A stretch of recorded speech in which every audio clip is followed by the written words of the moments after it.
Alors, Abdoulaye, donc on va faire comme j'ai dit, je vais commencer par te présenter, hein, Mhm. en portugais. Je me présente rapidement, ensuite je te présente, et après je te pose une première question en français qui sera quelque chose dans le goût de... et alors, est-ce que tu peux nous parler de ton expérience à Vidéo Brésil? Comment est-ce que cela a commencé? Là, tu peux nous parler de ce que tu as fait là, de tes recherches, etc. Alors, est-ce que tu veux lancer l'enregistrement? Tu l'as lancé déjà? Oui, je crois, hein, maintenant. Donc, c'est parti.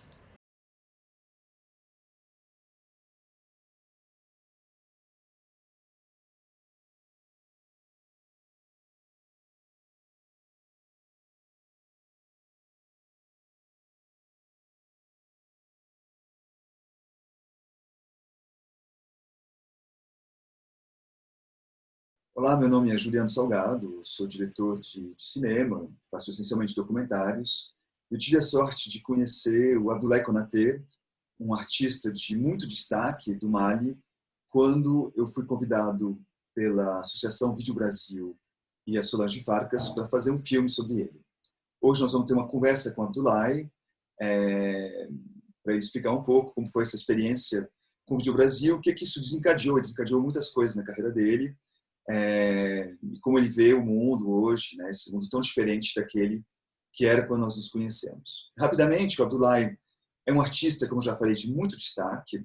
Ele tem exposições na Europa toda, na África toda, em vários continentes. Eu vou citar rapidamente uma lista de cidades onde ele já expôs, né? Heidelberg, Londres, Munique, Milão, Frankfurt, Paris, Amsterdã, Manchester, Dakar, na Havana, em Guangzhou, na China, no País de Gales, em Londres, em Accra, em Bamako, em Joanesburgo, em Luanda, em Sevilha, em Estocolmo, em Valência, em Tóquio, em Dakar, em Londres, de novo, em Düsseldorf e em Berlim. As exposições de mais destaque que o Abdoulaye teve até hoje foram participações na Bienal de São Paulo, na Bienal de Veneza, a outra grande Bienal, né, na Documenta de Kassel, em Nova York, no Cabo e no Marrocos, onde ele expôs o Me Empreste Teu Sonho, Prête-moi ton rêve, que é uma exposição que ainda está circulando hoje pelo mundo e pela África. O Abdoulaye não fala português, ele só fala francês, então nós vamos começar essa entrevista em francês, essa conversa. Abdoulaye, comment vas-tu? Très bien. Et toi-même, ça va? Écoute, très bien Abdoulaye. Alors, on s'est connus en 2016, je crois, à l'époque où tu préparais ton travail pour l'association Vidéo Brésil, pour la Biennale Vidéo Brésil. Est-ce que tu peux nous raconter un peu comment s'est passée cette relation? Je crois que tu as eu une découverte du Brésil à ce moment-là, une vraie découverte. Oui, c'est vrai que ça a été d'abord une surprise pour moi d'avoir cette invitation, qui est quand même une invitation de qualité. Et l'espace est énorme et fantastique. Et surtout, le travail qui se fait là est impressionnant. La particularité de cette invitation, c'est que j'ai eu l'occasion de visiter une première fois le pays, prendre contact avec le secteur culturel et l'environnement surtout. Et c'est après ça que je me suis mis à faire des recherches sur le Brésil. Ce n'était pas ma première fois d'aller au Brésil, mais c'est vraiment la première fois de prendre contact avec les gens comme ça et d'aller à l'intérieur pour voir un peu le pays. Mais à São Paulo aussi, on a eu beaucoup de contacts. Euh,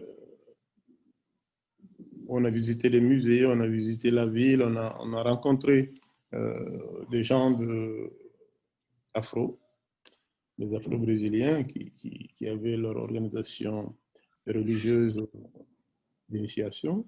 Tout ça, ça m'a donné euh, l'impression d'avoir une documentation suffisante qui me permettait quand même de démarrer euh, encore une nouvelle recherche. Parce que là, c'était une recherche de rencontre en vif.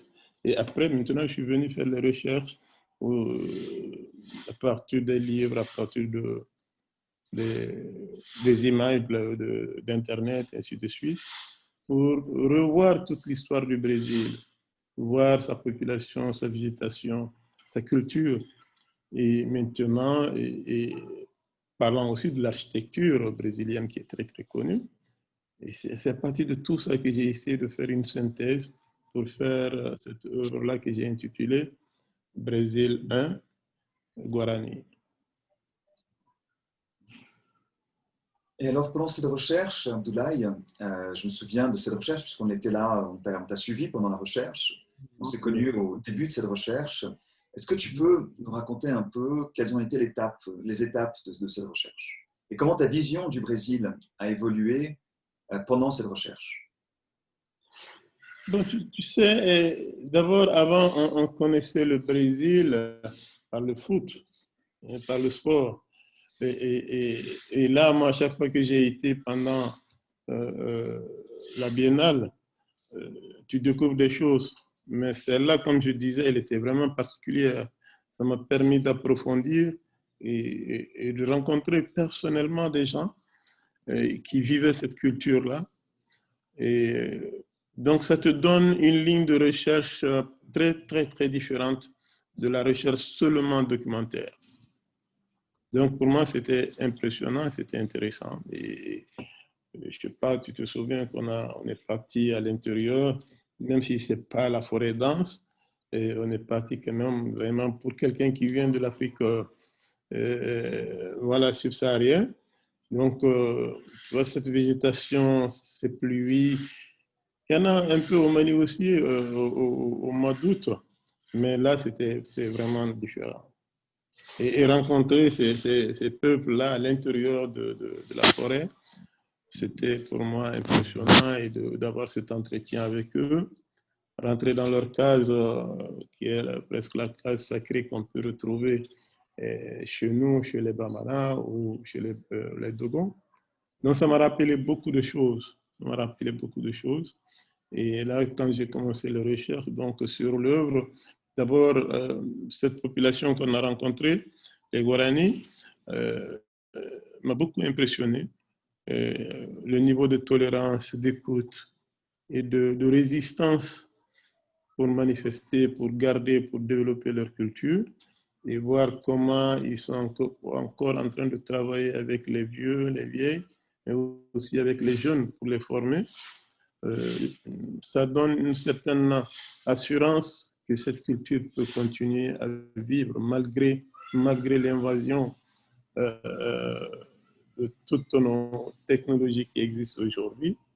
Je pense que le Brésil, en profondeur, peut être un exemple pour beaucoup d'autres pays. Alors, tu as parlé de correspondance avec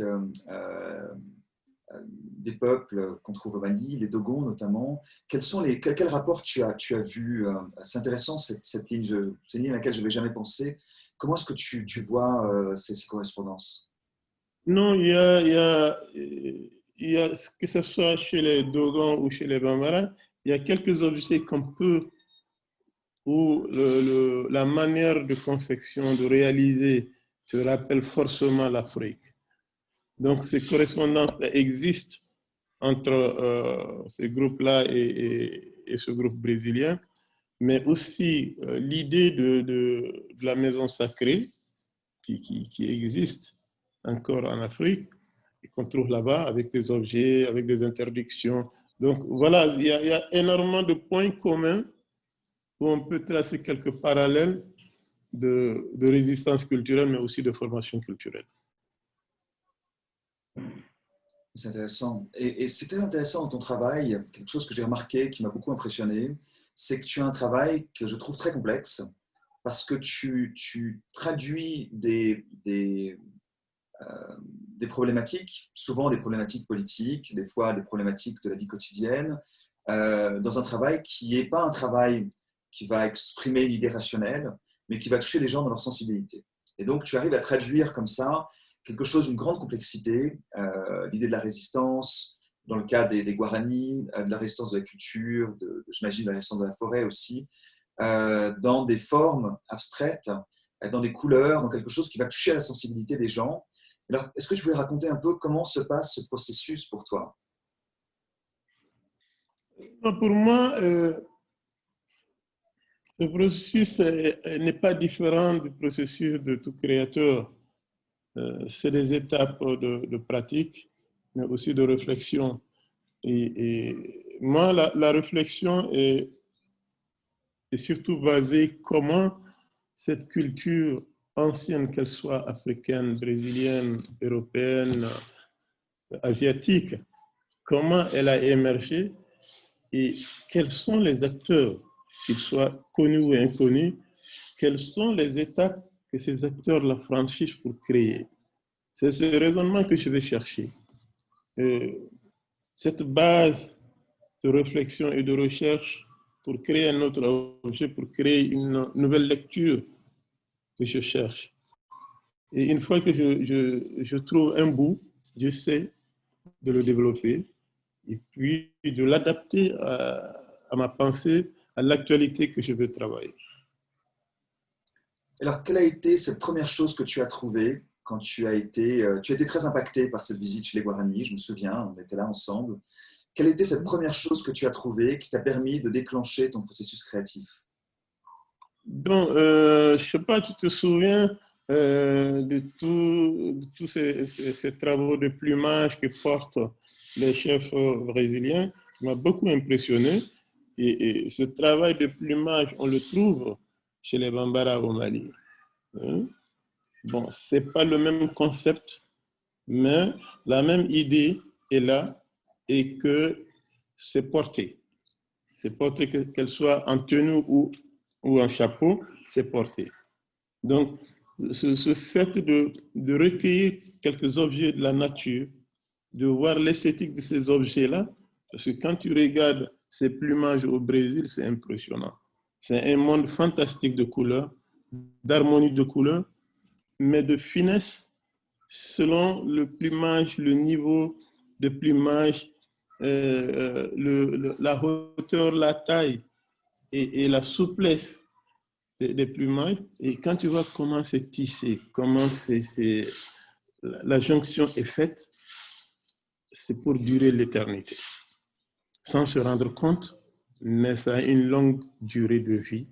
C'est un travail, je dirais, plus qu'artisanal, mais c'est très créatif et c'est très solide. Donc, quand tu vois que ces gens-là qui ne comptaient pas le temps, qui avaient beaucoup plus en idée le résultat, l'objectif qu'ils cherchaient, ça te donne à réfléchir sur nos manières de travailler aujourd'hui et qu'est-ce que nous cherchons, comment nous partons en vitesse pour faire des œuvres pendant qu'on a énormément de temps pour la faire. Oui, c'est intéressant. C'est intéressant de penser qu'ils font des œuvres pour l'éternité, qu'ils sont dans le temps de la vie, en fait. Ce n'est pas dans le temps de la durée de vie d'un produit, de cette idée de la consommation. C'est vraiment intéressant. Et du coup, tu as déclenché cette pensée, tu t'es inspiré donc de ces couleurs, tu as été touché par ces couleurs. Et qu'est-ce que cela a déclenché chez toi? Comment est-ce que tu as commencé à produire ces œuvres? Bon, sur l'œuvre, en réalité, j'avais déjà cette technique de travail et qui était partie des bandelettes et que j'ai adapté au système de plumage, que ce soit en Afrique ou au Brésil. Donc, je me suis dit, c'est exactement ce travail-là que je veux faire. Et de là, j'ai regardé un peu l'histoire du Brésil, hein, au niveau de l'architecture, au niveau du sport, mais au niveau aussi des religions afro-brésiliennes. Donc, tous ces phénomènes-là, plus la nature du Brésil, ce type cette végétation dense, variée, où on peut juste, quand je parle des plumages, quand je pense à ces variétés de perroquets qui existent, donc tous ces éléments-là, j'ai essayé de les rendre petit à petit sur l'œuvre, mais en second plan. En second plan, parce que je laisse le temps à l'observateur, au visiteur, de regarder le travail de couleur, le travail technique des bandes, et après ça, je reviens en profondeur sur l'histoire du Brésil. Quelques points saillants du Brésil, vraiment d'une manière très synthétique, mais qui est là. Par exemple, je me souviens que quand on a été visiter ce chef religieux, il m'a offert une petite sculpture. Et cette petite sculpture, je l'ai photographiée, je l'ai retravaillée et elle est dans l'œuvre. J'ai vu comment il était attaché à la pièce, comment il était attaché. Et nous, venant de l'Afrique, on connaît un peu l'importance de la sculpture. Qu'est-ce que les gens pensent de la sculpture. Et il ne te dira pas quelque chose, mais quand il te l'offre, ça m'a beaucoup touché. Ça m'a beaucoup impressionné. Oui, il était très touchant. Ouais. Non, je disais que j'ai encore cette sculpture qu'elle m'a donnée. Et pour quelqu'un qui connaît l'Afrique avec sa production et que quelqu'un accepte de te donner son objet propre qu'il a chez lui, qu'il croit, qu'il te l'offre comme ça, d'un coup de cœur, ça touche, c'est touchant. Et je l'ai encore gardé pour moi. Et c'est important cet échange, tu as raison, parce il souligne quelque chose d'autre.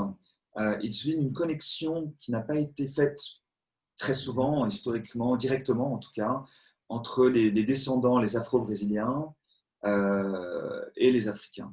Et il y a une double vision qui est intéressante. Bon, évidemment, tout le monde sait que le Brésil est un pays d'esclavage, que c'est une histoire très dure, l'histoire des Afro-Brésiliens, qu'il y a eu la nature de l'esclavage, c'est la négation de l'identité et donc du passé, et on essaie de gommer le passé de l'individu pour le remodeler et pour effacer toutes ses qualités d'individu. Et donc, de la part des Afro-Brésiliens, il y a une lutte pour pouvoir garder intactes les religions, les croyances, l'identité, pour continuer à être les descendants de leur histoire et les représentants de leur histoire. Et donc, il y a une vraie lutte, et une lutte contre une espèce de racisme institutionnel qui vient de l'esclavage. Et dans le monde entier, y compris en Afrique, j'ai souvent voyagé dans beaucoup de pays africains, on a une illusion, on a l'impression que le Brésil est le pays où il n'y a pas de racisme. Et que ça va être le pays. Et là, tout d'un coup, on est dans une espèce de contradiction absolue entre une réalité brésilienne qui ne s'avoue pas à l'étranger, qui se cache, et une vision qu'on a en Afrique d'un pays, le Brésil, qui est l'utopie du pays dans lequel il n'y aurait pas de racisme. Alors j'imagine que tu as été confronté à cette question-là en arrivant ici. Comment est-ce que tu l'as vécu, cette question? Bon, non, moi je ne suis pas surpris. Hein, j'ai eu la chance de voyager beaucoup, de voir beaucoup de pays où il y a des Noirs et des Blancs. Mais l'histoire de l'esclavage, pour moi, elle n'est pas très différente de l'histoire de la colonisation. Donc, ce mécanisme de détruire la culture locale, le développement historique qu'on a vécu, que ce soit en Afrique, en Asie, hein, et tous ceux qui ont dominé l'autre ont voulu imposer leur culture, ont voulu imposer leur vision, et ça ne peut pas se faire sans la destruction de l'autre. Quel que soit, je dirais, le raisonnement, le développement, entre guillemets, du colonisateur ou de l'esclavagiste, tu te rends compte que, en pensant qu'il était en avance sur les autres, quand tu analyses le phénomène d'une manière sociale, d'une manière humaine tout simplement, tu te dis que c'est un retard. C'est un retard pour l'humanité. Bon, mais l'histoire est ce qu'elle est, on ne peut pas l'effacer. Mais aujourd'hui, je pense qu'on peut faire un travail beaucoup plus proche de la réalité humaine, de l'âme qui n'est pas encore déclenchée, qu'on peut déclencher. Parce que ce phénomène de racisme existe partout. Il existe même en Afrique, entre Africains, entre peuples africains, mais en Europe, ça existe.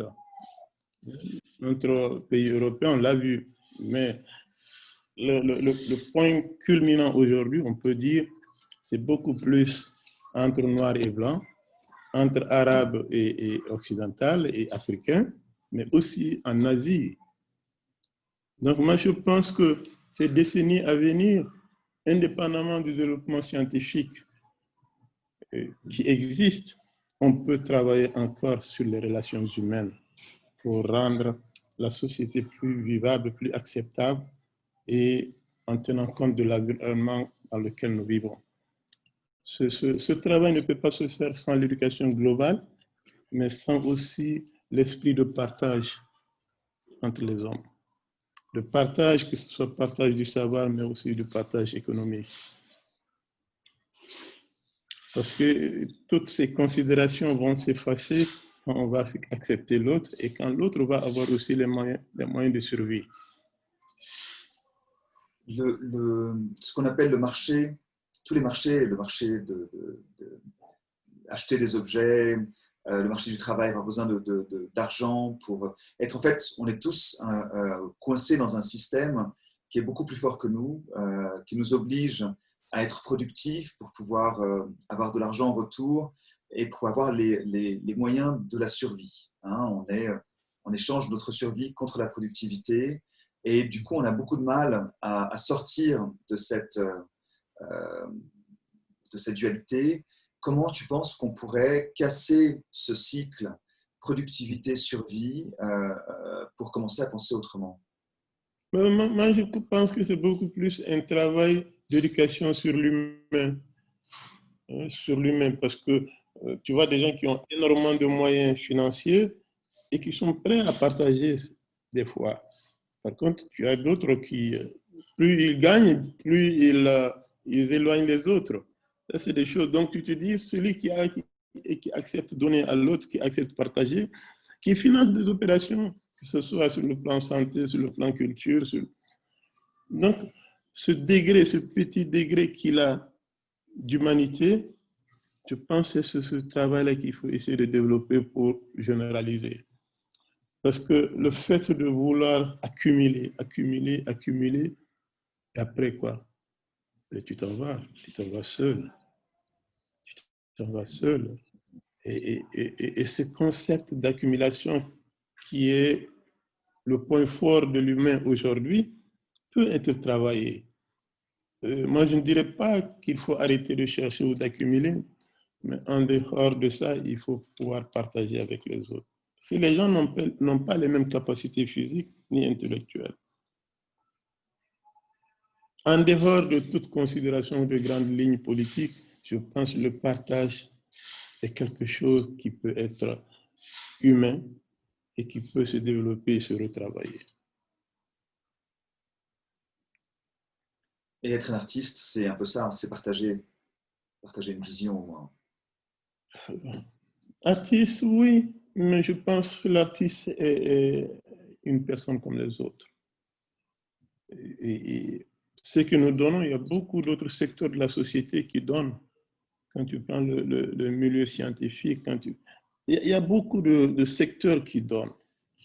Mais je dis qu'il faut généraliser ça et il faut arriver que l'organisation politique administrative qui pilote le monde aujourd'hui, suivant des positions géopolitiques immenses, que cette orientation change pour penser les choses beaucoup plus humaines. Et évidemment, très difficile d'imaginer comment cette chose-là pourrait changer à partir de qu'est-ce qui pourrait donner un point de départ à ce changement. Moi, je pense que c'est un travail à long terme. C'est des décennies qui nous ont amenés à ça. Et peut-être pas des décennies pour améliorer ça. Peut-être pas du tout, ça n'a pas besoin beaucoup de gens, mais ça a besoin quand même d'éducation de base, de philosophie de base, pour un peu changer les germes qui constituent l'humain, le cerveau mental. Parce que je pense que tout est mental là. C'est ce plaisir, cette satisfaction, c'est mental. Et c'est un travail sur le mental que je pense qu'il faut faire. Et alors, tu parles de changement, tu as fait une œuvre sur les Guaranis et sur la résistance des peuples, on pense forcément à la question aujourd'hui de la forêt amazonienne qui brûle à nouveau. Quel est ton point de vue sur tout ça? Est-ce que tu es un optimiste ou un pessimiste, Abdoulaye? Non, je suis optimiste. Je suis optimiste. On sait que les feux de brousse sont des phénomènes qui existent, qui des fois, ils sont pratiqués par les gens, hein, des fois. Hein. Mais ça, c'est dans le domaine de l'agriculture, mais c'est protégé, c'est contrôlé. C'est vrai que ça peut déborder. Mais aujourd'hui, que ce soit au Brésil ou dans d'autres pays, on voit que des humains,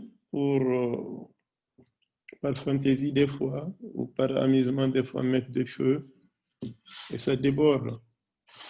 Mais tout ça, je pense que c'est aussi un travail politique qu'il faut mener. C'est le cas du Brésil, quand on écoute, on se dit qu'il y a un secteur culturel et un secteur économique qui n'est pas très conscient de ce danger-là et qui veut avoir de l'argent par ce canal. On sait que les pays de forêt sont aussi des pays où la ressource financière du bois peut apporter beaucoup. Donc c'est très très compliqué. C'est très compliqué. Il y a beaucoup d'intérêts en jeu, des intérêts voilà, de faibles et de puissants. Mais je suis optimiste, je pense que ça va changer. Écoute, j'ai envie d'être d'accord avec toi, mais c'est une lutte de tous les instants. Oui, c'est une lutte, c'est une lutte. Une lutte. Malheureusement, c'est une lutte qu'il faut. Et Abdoulaye, pour changer complètement de sujet de conversation, donc on s'est connus en 2015, on a filmé jusqu'en 2016, et puis tu as exposé ton travail ici en 2016.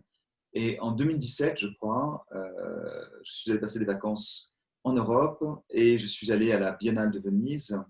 Et j'ai été très surpris de voir que une des pièces que tu avais produites pour Vidéo Brasil, inspirée donc de la lutte des Guarani, était présente à la Biennale de Venise, qui est la référence absolue en matière d'art moderne. Est-ce que tu peux nous raconter un peu comment ça s'est passé et comment se passait ce processus d'amener cette œuvre spécifiquement dans un endroit aussi prestigieux que la Biennale de Venise? En réalité, moi, je n'ai rien fait, hein, je n'étais même pas au courant. Hein. Je pense que la commissaire de l'Expo de cette biennale avait vu l'œuvre exposée euh, à Dubaï par l'intermédiaire de Laetitia. Ton agent, Laetitia, ton agent, oui. Voilà, qui était directrice de la galerie Blaine Southen.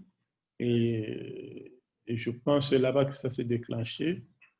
Et puis, moi, ils m'ont informé que l'œuvre est sélectionnée pour la Biennale de Venise. Bien sûr, j'étais vraiment content de cette sélection. Mais mieux que ça, j'ai vu que l'œuvre a été présentée d'une manière très frappante. Elle était vraiment au milieu et je dirais au centre d'une scénographie vraiment bien faite, quoi. Donc, tu ne peux pas rentrer dans la salle sans ne pas voir l'œuvre. Oui, c'était frappant, c'était vraiment frappant. Elle était vraiment au point vraiment, focal d'une pièce gigantesque. Oui, vraiment, voilà, point focaux, c'était vraiment parmi les points focaux de la présentation. Non, je pense que la Biennale de Venise est quand même un événement mondial important. Donc, c'est des centaines de personnes, des milliers de personnes qui passent là et qui découvrent ton travail. Même si certains connaissaient, mais peut-être cette taille à Venise, voilà, ça change aussi le regard sur l'artiste. Et je pense que c'est important, ces grands événements-là, d'être là. Ça a déclenché des choses pour toi, cette œuvre qui a été exposée dans un endroit aussi prestigieux? Oui, c'est sûr, c'est des choses qui se déclenchent. Des fois, tu ne connais pas le rapport d'où ça vient, mais comme je disais, c'est des milliers de personnes qui passent là et c'est des images qui restent. Peut-être 2 ans, 3 ans, 4 ans, 10 ans après, on peut te solliciter pour une autre exposition, pour un travail, ainsi de suite. Donc, les effets, tu ne peux pas les quantifier. C'est ça l'importance des grands événements. Les effets sont à long terme et voilà.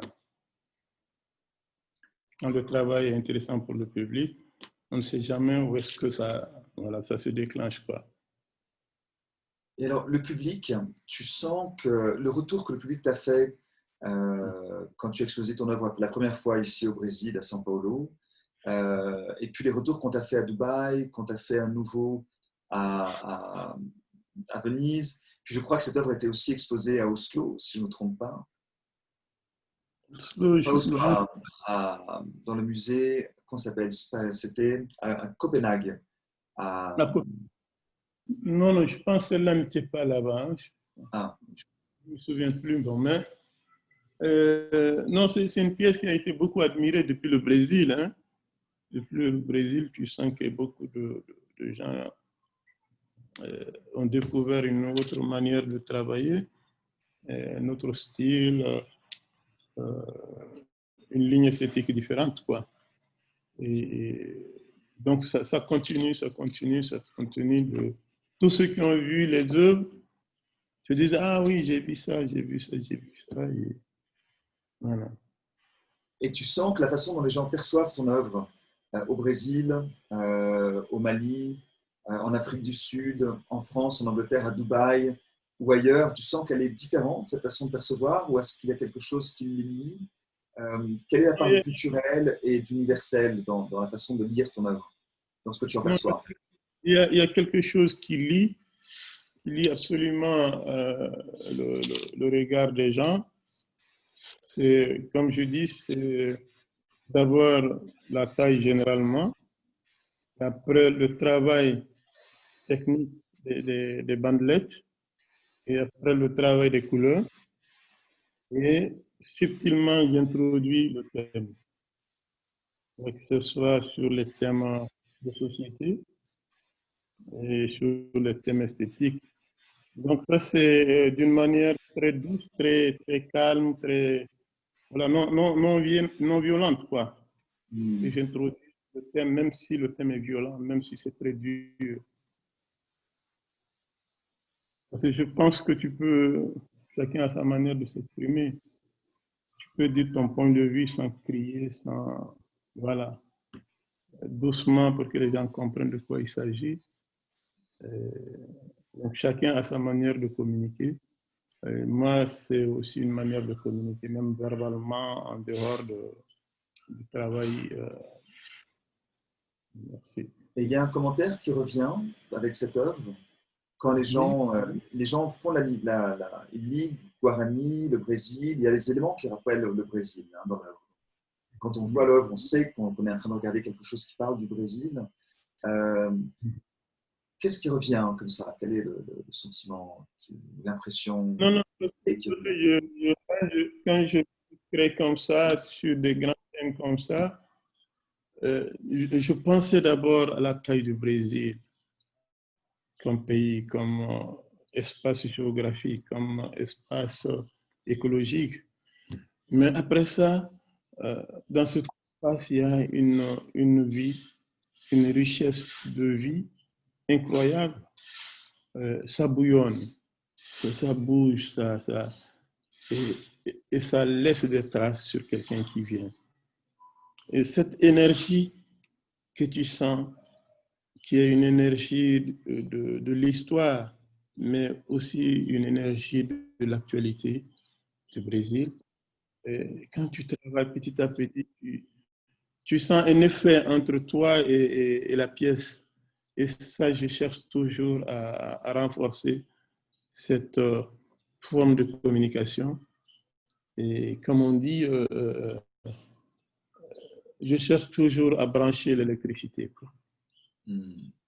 Voilà, pour que le courant passe entre toi et ce que tu es en train de faire, mais aussi entre celui qui regarde et la pièce qui est là.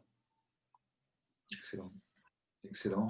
Et aujourd'hui, tu développes, quel est ton thème de recherche en ce moment? Non, non, je n'ai pas changé de thème de recherche parce que généralement, mon travail se base sur deux grandes lignes. Hein. La première ligne, c'est tout ce qui est lié à la société, les problèmes de société, les problèmes géopolitiques, généralement de grande taille, mais qui sont pour moi pas politiques, mais sociales, parce que l'effet que ça produit sur l'humain, sur la personne, sur l'âme, c'est ce qui m'intéresse beaucoup. Et la deuxième grande ligne, c'est tout le travail esthétique qui est un peu lié à ce qu'on a appris à l'école, les grandes théories, et que je cherche à mettre en cause des fois. Parce que quand tu vois ces grandes théories sur le travail de la couleur, sur le travail de la composition, et que tu vois ce qui se passe dans la nature, sur, je dirais, les animaux, sur le plumage des oiseaux, sur la végétation, les fleurs, les reptiles, tu te rends compte que tout ce qui est interdit dans, dans, dans l'école, dans la formation à l'école, est totalement différent de ce que tu rencontres dans la nature. Donc, ce regard de la nature qui, des fois, peut être très, très choquant, mais qui est extrêmement beau, c'est ce rapport-là que j'essaie de convertir et de le rendre beaucoup plus digestif. Et, et, et ça me rappelle aussi la manière d'habiller les gens, qu'ils soient en Afrique, en Europe. Donc, ce travail esthétique que je cherche aujourd'hui à transformer, à donner un autre regard par rapport à la composition, à la couleur. Donc, si j'ai bien compris, tu cherches dans la nature des éléments qui vont contredire ou qui vont venir en opposition avec la rationalité de nos sociétés modernes, c'est ça? Oui, il y a ça, mais il y a aussi le fait qu'il y a des choses dans la nature à laquelle on ne fait pas attention. Ce rapport de couleur, on n'analyse pas bien. Donc, c'est tout ce regard-là où on théorise des choses qui ne sont pas forcément réelles sur le plan esthétique visuel. Hein? Donc, ça, je cherche à le ressortir un peu et à adapter le regard humain de nouveau à ces réalités qui sont là. Quand j'ai parlé de la nature, ainsi de suite, mais je regarde aussi beaucoup la nuit, le ciel la nuit, pour voir ces changements subtils de valeur de couleur. Et bon, c'est vrai qu'en Europe, il est difficile de voir le ciel aujourd'hui avec tout ce qui se passe. Mais en Afrique, on a encore la chance de voir le ciel et les étoiles et quelques changements, ainsi de suite. Donc, c'est tout ce phénomène naturel que je cherche à analyser pour faire le travail esthétique, qui est ma deuxième ligne.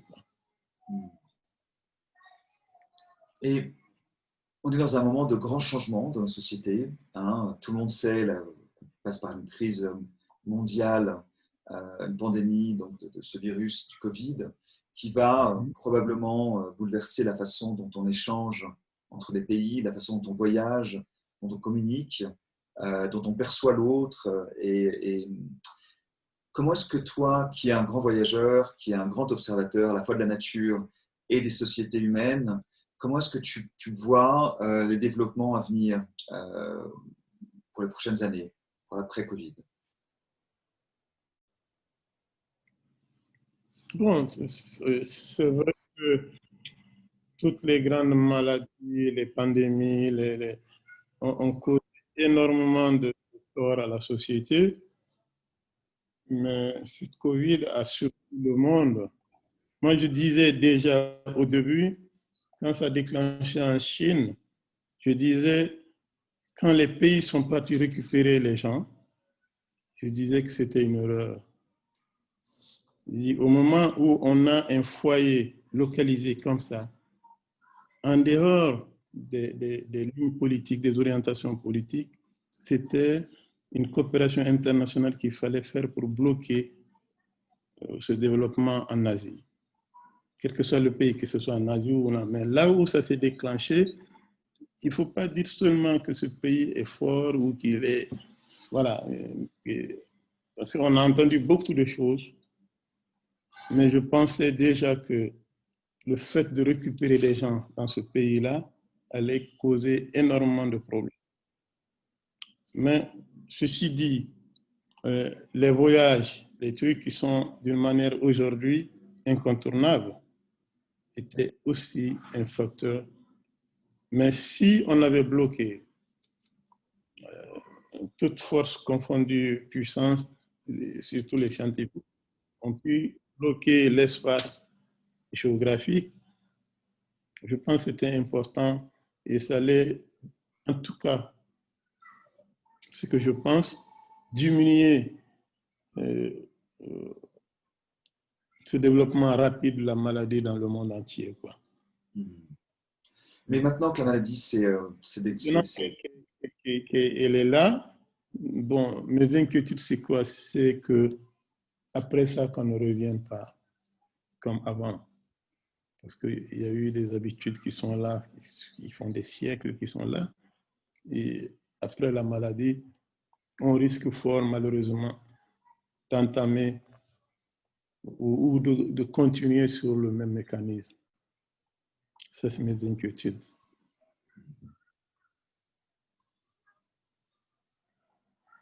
Oui, c'est inquiétant, vraiment. Mais en même temps, Voilà. peut-être que ça va nous permettre de repenser la façon dont on produit les choses, notre rapport à la nature. Parce que c'est ça aussi, peut-être. C'est la nature qui nous alerte sur le fait qu'on ne peut pas agir comme on le fait en ce moment. C'est-à-dire dans une société très industrielle qui ne respecte pas l'environnement. Et tu ne penses pas qu'il y a là une alerte qu'on peut entendre, peut-être, qui peut nous apprendre à mieux gérer ce rapport, justement, dont tu parlais tout à l'heure, entre la raison et la société de la raison et de l'industrie et de la consommation et la nature, qui a des choses à nous apprendre et qu'on a tendance à voir peut-être un peu de haut, et comme si on avait déjà tout compris, alors qu'en fait, il y a des mystères encore. Bon, moi, je ne peux pas donner de conseils, je ne peux pas, mais euh, je pense qu'aujourd'hui, on a besoin de coopération beaucoup plus développée, plus humaine entre les peuples que ce qui existe aujourd'hui. Et ça, tant qu'on ne l'a pas, ça va être compliqué. Ça va être compliqué de gérer la société différemment. Comme tu as dit au début, cette folie d'accumulation, d'avoir, et d'être parmi les meilleurs, les plus, voilà, sur les autres sociétés. Je ne parle même pas sur l'humain, mais sur les autres grands groupes de sociétés. Et malheureusement, ça peut créer encore beaucoup de problèmes à la société. Quand je dis beaucoup de problèmes, ça peut être encore la guerre, malheureusement. Ça peut être encore les grandes maladies, malheureusement. Ça peut être encore les grands problèmes religieux, malheureusement. Oui, c'est pas très optimiste tout ça. Oui, je pense que c'est optimiste, mais c'est aussi des réalités qu'il ne faut pas négliger. C'est la réalité de l'avant-Covid, les guerres de religion, au Mali aussi notamment, et puis dans toute la région. C'est une réalité qui est très, très, très présente. Au Brésil, on a aussi cette question religieuse qui se pose, avec des dogmes qui sont qui n'ont rien de rationnel, en fait, et qui viennent s'imposer, des dogmes de quelques-uns, Ouais, qui essaient de s'imposer sur toute la société d'une forme extrêmement violente et ouais, coercitive. Euh, et donc, oui, c'est des vraies questions. C'est des vraies questions à gérer. Et ces questions-là n'ont pas changé avec le Covid. Elles sont toujours là, c'est vrai. ils sont toujours là. Ils sont toujours là. Ils sont toujours là. Et c'est ce que j'ai dit. Je dis, après la Covid, il faut surtout prier, souhaiter que des changements viennent et qu'on ne puisse pas reprendre les mêmes démarches, les mêmes, voilà, en disant oui, ça c'est des grandes maladies, ça arrive, ça passe, et la vie continue, quoi. Ouais. Mm. Ok. Écoute, en tout cas, il y a donc beaucoup de matière encore à travailler. Donc, Oui, c'est sûr, c'est sûr, c'est sûr, c'est sûr. Mm. excellent. Et alors, tu as une prochaine visite au Brésil de programmer? Ah, pour le moment, non, il n'y a rien de programmé pour le moment. Je pense qu'après euh, cette grande pandémie qui est là, presque tous les projets sont restés en veille. Et voilà, donc on ne sait pas encore qu'est-ce qui peut démarrer et qu'est-ce qu'il faut faire. Bon, mais entre-temps, nous continuons à travailler. On a encore la chance d'être en vie et il faut encore en profiter. Oui. Écoute, ben, faisons ça alors. Je me souviens que quand on s'est rencontrés la dernière fois, tu avais une très grande curiosité d'aller visiter l'Amazonie un jour. Donc, j'espère que ce projet dont nous avions parlé ensemble se Oui, réalise oui, finalement. oui. L'échange entre des populations de l'Amazonie et des populations maliennes, oui, oui, on en avait parlé. Souhaitons un jour que ça se réalise. Oui. Écoute, Abdoulaye, ça me fait un plaisir énorme de pouvoir échanger avec toi. J'espère qu'on aura encore l'occasion de le faire très souvent. Merci, Salgado, merci. C'est vraiment un plaisir partagé. Et mon bonjour et mes remerciements à Vidéo Brasil, à Solange, pour tout le travail immense qu'elle fait. Et elle fait avec son équipe, mais aussi à ces milliers de donateurs brésiliens que j'ai vus là pour soutenir la culture. Je leur dis vraiment bravo. Bravo. Merci. À bientôt, Abdoulaye. Bientôt, Salgado. Ciao, ciao.